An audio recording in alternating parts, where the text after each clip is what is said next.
Before learning to grade an assignment, there has to be an assignment submitted. So I'm going to take this moment to show you what students would see if they were completing the assignment. To do that, come into Student View by hitting the eye icon.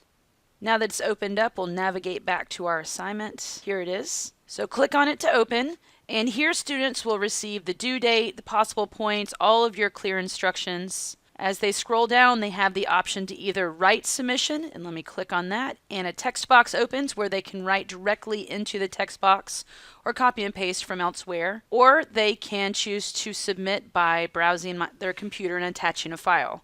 If you have a preference on whichever way your students do submit their assignments, be sure to add that to the directions. Test assignments. Now that I've completed my assignment, I'm going to hit submit, and there's a green bar up here letting the student know that the submission was accepted.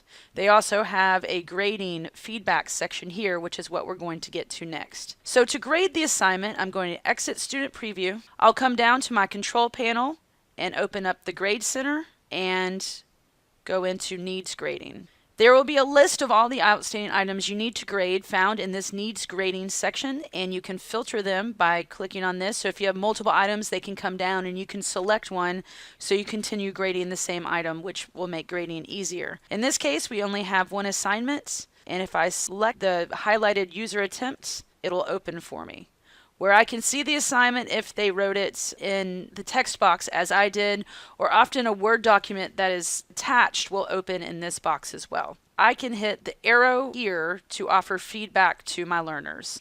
This should be constructive feedback, because especially if this is only an online class, because this is the only way you'll be able to give them anything enriching about their submission. We will say that our students did a wonderful job, earned a 100, so you put in the score, completed your thorough feedback, and then you hit submit. Or the grading aspect was submitted. So if you come down to the Grade Center again and hit the arrow over here to the right, it'll take you to the full Grade Center where you can see, and here it is underneath the column of the example assignments.